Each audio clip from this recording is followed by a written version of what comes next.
સમયની બલિહારી છે, સમય બડા બલવાન છે. કર્મની ગતિ કોઈ તમે વિચાર કરો, થઈ થાવીને થાસ્યાઓ ત્રિકાળ જ્ઞાની મહાપુરુષ ગંગાનો પુત્ર ભીષ્મ છેલ્લે બાણની પથારીમાં હોવું પડ્યું. કાલ શું બનવાનું ઈ જેને ખબર હોય, પોતાના મૃત્યુને બાપુ પાછું જો ઠેલી શકતો હોય તો આ મહાપુરુષ કેવો હોય છે. કુરુક્ષેત્રના મેદાનમાં જેથી બાપુ હામ આવીને ઉભા રહ્યા ને, તેથી કૃષ્ણ પરમાત્મા પાંડવના પક્ષમાં હતા અને ભીષ્મ બાપુ કૌરવના પક્ષમાં હતા. અને ભીષ્મ કૃષ્ણને કહે છે કે તું જે પક્ષમાં હોય પક્ષ હારે નહીં, પણ દુર્યોધનનું અનાજ મેં ખાધું છે એટલે મારે સેનાપતિ બન્યા વગર છૂટકો નથી. કૃષ્ણ કહે છે દાદા મારે કઈ હથિયાર ઉપાડવાના નથી, હું તો એક અર્જુનનો રથ લાવનાર સારથી છું. ત્યારે ભીષ્મ મનોમન કહે છે કે બીક તારી એકની જ લાગે છે, બાકી આ દુનિયામાં એવી કઈ તાકાત હતી કે ભીષ્મને હરાવી શકે. એવો ભીષ્મ ઈ કે તમે હથિયાર ન ઉપાડો એવું બને નહીં. ભીષ્મ કહે છે કૃષ્ણને, અને કૃષ્ણ બાપુ આમ પ્રતિજ્ઞા કરે છે ગમે એવું યુદ્ધ જામે ને તો હું તમારી સામે હથિયાર નહીં ઉપાડું, આ તમારી સામે પ્રતિજ્ઞા કરું. અને એને પ્રતિજ્ઞા કરીને તરત જ બાપુ ભીષ્મએ પ્રતિજ્ઞા કરી કુરુક્ષેત્રના મેદાનમાં જો હથિયાર તને ન ઉપડાવું તો હું ભીષ્મ નહીં ભાઈ. અખિલ બ્રહ્માંડના માલિકની પ્રતિજ્ઞા તોડાવતો હોય ઈ સિદ્ધ પુરુષ કેવો છે. એને જો બાપુ કરમ ન છોડવું હોય તો આપણે આંકડા તો કાઢો, આપણે કેટલાના બૂસ માર્યા છે, કેટલાનું ઊભું સાર્યું છે, નહીં ભોગવવું પડે? અરે કોઈ દી ન છોડે રામ. ચોથા દિવસનું યુદ્ધ, ચોથા દિવસ ઉગ્યો ને, એ 18 દિવસના યુદ્ધમાં ચોથો દિવસ ઉગ્યો ને, અને બાપુ ભીષ્મ એવો ક્રોધિત થઈ ગયો ભાઈ. અને એ કે કાલની તારીખમાં ન પાંડવી પૃથ્વી કરી નાખું, ધરતી ઉપર પાંડવ જેવું નામ ન રહેવા દઉં. અને બાપુ કૃષ્ણ પરમાત્માનું કાળજું થડાક ઉછડાક મીંડું થવા કે દાદો બોલ્યો છે. કાલનું પરિણામ શું આવે એ કાંઈ કહેવાય નહીં. દાદો એમ બોલ્યો છે કાલ પાંડવોને રહેવા ન દો. અને રાતે નીંદર નથી આવતી કૃષ્ણને. અને આવી રીતે પૂનમની રાત્રે ચંદ્રમા ઉપર છે, અંજવાળિયું છે, અને કુરુક્ષેત્રના મેદાનમાં કૃષ્ણ વાયા હાથ રાખી અને મેદાનમાં આટા મારે છે, વિચાર કરે છે કાલનો શું નિર્ણય લેવો. અને રાતે એમાં રખડે, એમાં એક બેન દેખાણી, એને સફેદ વસ્ત્ર પહેરી અને એક માં બેઠી છે. એટલે કૃષ્ણ વિચાર કરે કે અત્યારે આ રાતના ટાઈમે આ કોણ છે બૈરું. ત્યાં જઈને કીધું કોણ છો માં? અને આમ બાપુ એ જોગમાયા ઊભી થઈ હો. એ કે હું ગંગા છું, ભીષ્મની માં છું. હે કે ભીષ્મની માં છો કે અટાણે માં અહીંયા? એ કે કાલ મારો દીકરો આય પડવાનો છે અને કાંટા ને કાંકરા નો વાગે, કાંટા ને કાંકરા વીણું છું. કૃષ્ણ પરમાત્મા ચકરી ખાઈ ગયો. ઓલો કે છે કાલ પાંડવો નો રહેવા દઉં, જનેતા એમ કે છે કે મારો દીકરો કાલ આય પડવાનો છે, આમાં સાચું શું? ભગવાનને ઘૂમરે નાખી દીધા. અને કૃષ્ણ આવ્યો સાવણીમાં, અર્જુનને પાટું મારીને જગાડ્યો કે એ ઓલાએ પ્રતિજ્ઞા લીધી છે કાલ પાંડવોને રહેવાનો દઉં, તમને હારો નીંદર આવે છે. અર્જુન આંખું સોળતો કે તું જાગસ પછી અમારે શું જાગીને કામ છે. એટલે લગામ તો બાપુ છે ને હોંપી દેવાય. હું તો એમ કઉ છું લગામ હાથમાં રાખીને મોટો મેં આંક્યો એવો પાવર ન કરો, હારો માણા હોય ને હોંપી દેવાય.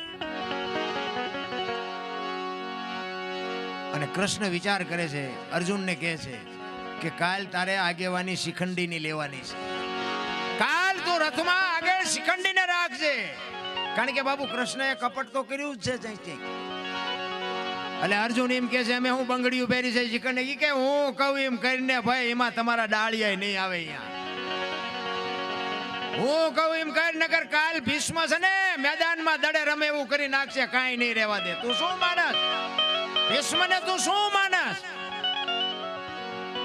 અને આ બાપુ આમ ફોરજ નારાયણ કોર કાઢે, આમ હામાં રથ આવીને ઉભા રહ્યા. ભલે ઉગ્યા ભાણ લવ તુહારા ભામણા, જેન મરણ લગમાન એ રાખજે કચ્છ પર આવું. ઉગ્યો તું હરવડ જળાલ બીજો કિરણો પાથરવા. હામાં રથ આવીને ઉભા રહ્યા. અને આમ શિખંડીની આગેવાની જા જોઈને ભીષ્મએ હથિયાર મૂકી દીધા કે તમારી જાતના બાય લાવો, મને તમે છેતરો, નગર તમારી એવી કોઈ તાકાત નથી કે તમે ભીષ્મને હરાવી શકો. અને પછી કૃષ્ણ અર્જુન ને કહે છે કે હવે માર બાણ. ઈ કે પણ હવે આમને ઈ કે માર, હું જે તને કહું એ કઈ નકર કઈ નહીં રે આયા, મારું નહીં કામમાં આવે. અને ભીષ્મ ને બાપુ રૂએ રૂએ બાણ માર્યા અને ભીષ્મ પડ્યા ને પછી ઈ જ વખતે બાપુ માં ગંગા પ્રગટ થયો હો ન્યા. સગેલ ત્રાંબા જેવી આંખો થઈને આમ કૃષ્ણ પરમાત્માની સામે જોયું કે મધુસૂદન મારા દીકરાને દગો કરાઈને મર્યો ને, પણ એ શિખંડીને ત્યાં રખવ્યો તો ને આગળ. કૃષ્ણને કહે છે ગંગા, એ શિખંડીને આગળ રાખ્યો ને કદાચ શિખંડીની જગ્યાએ જો તું ઊભો હોત ને તો તને ખબર પડત કે ગંગાના ધાવણમાં કેટલી તાકાત છે, કેવી જનેતા હશે. મારા બાપ ધરાવીને ધાનનો નીપજે ને કોડવીને માડું ન હોય, જેળ જકરા નીપજે જેની જનેતા ઓથલ હોય. હારી માં વગર બાપુ હારા દીકરા કોઈ દી જિંદગીમાં ન થાય. હું તો બેનું દીકરીઓને ખાસ કહું કે આજે તમે ધારો એવા દીકરા પેદા કરી શકો, પણ હવે તમે આ ફેશનમાં દી ઉઠેડ્યો કોને કેવું ભલામણ. જ્યાં જ્યાં ધર્મ ધ્રુજો ને બાપુ પુરુષ નથી પૂગી ગયો ને આ આબરૂ બાપુ દીકરીઓ રાખી. તમે કહો તો હવાર સુધી દાખલા આપું ભલામણ. પુરુષથી પત્યું જ નથી.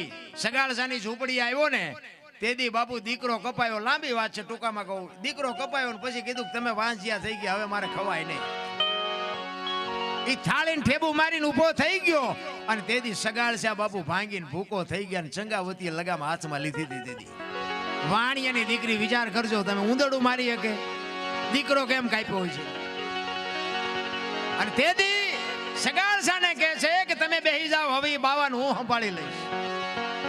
બાવા આમ હાલતો થવાની તૈયારી કરીને ઈ જોગમાયા હાથમાં કટાર લઈ હણકો કાઢી વાળ છૂટા મૂકી અને ખડકી આડી કરી કે બાપુ બેહી જાઓ, જમ્યા વગર નથી જવાનું.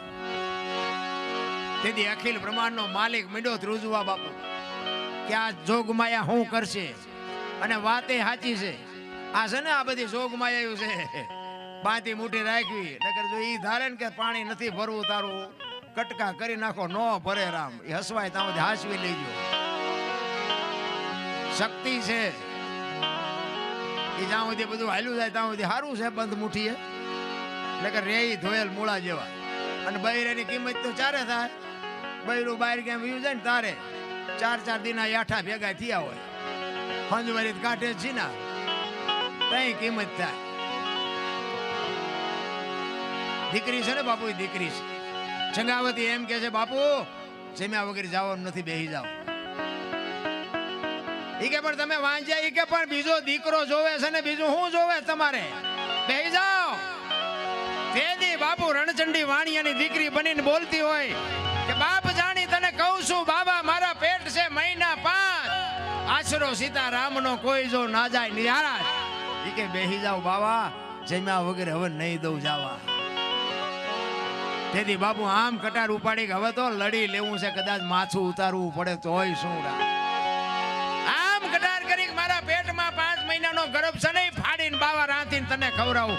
હમણાં બેને કીધું ને કે કાઠિયાવાડીમાં કોક દી ભૂલો પડી જા ભગવાન, એક વાર થઈ જા અમારો મહેમાન સરગ ભૂલાવી દઉં સાંભળા. શું કામ?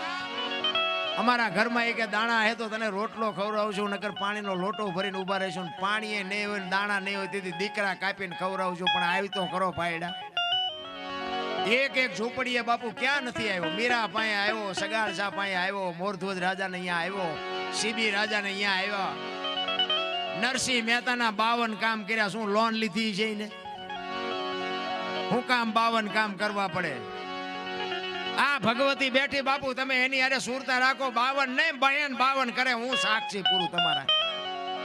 પણ હાકડીમાં આવો ને દીદી આ નાળિયેર માનો ને પછી આઈન પા મોઢું ન કરો. ઈને નથી ખબર તેમ જેટલા ડાયા હોય.